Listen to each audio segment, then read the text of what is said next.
விடுதலை அல்லது அரசியல் விடுதலை அல்லது பண்பாட்டு விடுதலை என்று பல்வேறு வழிகளில் சிந்தித்தாலும் என் நினைவிற்கு வருகின்ற ஒரு தலைவர் என்றால் அது டாக்டர் பாபா சாஹேப் B.R. அம்பேத்கர் அவர்கள்.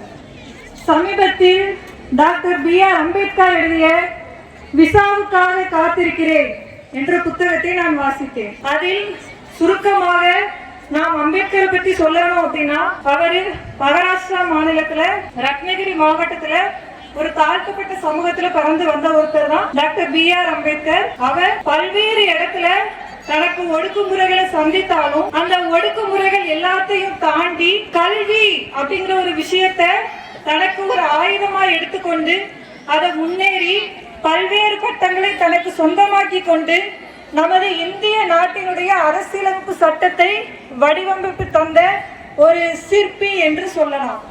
அவர் எழுதிய அந்த புத்தகத்துல ஒரு விஷயத்தை அவர் சொல்லியிருந்தாரு. அவருக்கு பரடா மன்னரோட உதவியால தான் அவர் வெளிநாட்டுக்கு படிக்க போயிட்டு திரும்பி வராரு. வரும்போது அவருக்கு தங்குறதுக்கு ஒரு விடுதி கூட கிடைக்கல. ஏன்னா அவர் ஒரு தாழ்த்தப்பட்ட சமூகம் அப்படிங்கிற ஒரு ஒற்றை காரணத்துக்காக அவருக்கு யாருமே தங்குறதுக்கு விடுதி கொடுக்கல. கடைசியில அவருக்கு எப்படியோ ஒரு விடுதி கிடைச்சிட்டு, கிடைக்கிற விடுதியில அவங்க கூட யாருமே பேசல. அப்போ அவரை சொல்றாரு, நான் அந்த விடுதியில் தனிமையாக இருந்தேன், அப்போது யாருமே என்கிட்ட பேசல. ஏன்னா நான் ஒரு தாழ்த்தப்பட்ட சமூகத்திலிருந்து வந்தவன், பல்வேறு ஒடுக்குமுறைகளை சந்தித்து வந்தவன், அடக்குமுறைகளை சந்தித்து வந்தவன். ஆனா அந்த ஒற்றை காரணத்தை காட்டி யாருமே என் கூட பேசுறதுக்கு முன் வரல. அப்போ நான் எடுத்துக்கொண்ட ஒரு கருவிதான் புத்தகங்கள். பெரும்பாலும் அவருடைய வாழ்நாளில் பெரும் நாட்களை நிரப்பிய ஒரு விஷயம்தான் புத்தகம். அந்த புத்தகம் அல்லது கல்வி, இந்த ரெண்டையும் அவர் ஒரு ஆயுதமா எடுத்தனால்தான் இன்னைக்கு நம்ம அவரோட பெயரை உச்சரிச்சுக்கிட்டு இருக்கோம். குறிப்பாக இந்த நாள்ல நான் மாணவர்களுக்கு சொல்றது என்ன அப்படின்னா, மாணவர்களே, நீங்கள் எல்லோரும் பிறப்பாலேயே வெற்றியாளர்கள் அப்படிங்கறத நீங்க மனசுல வச்சுக்கோங்க. நீங்க ஒரு வெற்றியாளர்கள், நீங்க ஒரு சாதனையாளர்கள். நீங்க இந்த சிறு வயதுல இருந்தே உங்களுக்குன்னு ஒரு இலக்கை நிர்ணயிங்க. அந்த இலக்குக்காக தொடர்ந்து போராடுங்க. நாளைக்கு நான் என்னவா இருக்கிறேன் அப்படிங்கறத கனவு காணுங்க.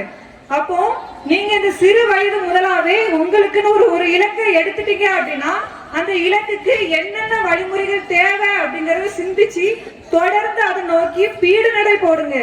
நாளைக்கு நீங்க உங்களை பார்க்கும்போது நான் இந்த சமூகத்தில் உயர்ந்த லட்சியவாதியாக நான் இருக்கிறேன் அப்படிங்கறத நீங்க எண்ணி பார்க்கணும். தொடர்ந்து தன்னம்பிக்கையோட செயல்படுங்க.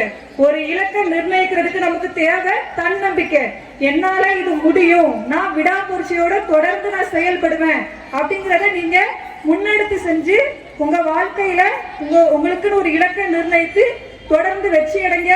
நீங்களும் கண்டிப்பாக ஒரு வெற்றியாளர்களாக, சாதனையாளர்களாக வருவீர்கள் என்பதை நான் தெரிவித்துக் கொள்கிறேன். ஒரு சலனமற்ற நீர்நிலையில் ஒரு கல் எரியப்படும் போது அந்த நீர்நிலையில் ஒரு அலைவரிசை உருவாகும். அப்படித்தான் கல்வியும். கல்வி நமக்குள் வந்துவிட்டால் நமக்குள் எண்ணற்ற பல அலைவரிசைகள் உருவாகும். கல்வியின் முக்கியத்துவத்தை நாம் உணர்ந்து கொண்டால் நாம் வாழ்வில் உயர்வு பெறுவோம்.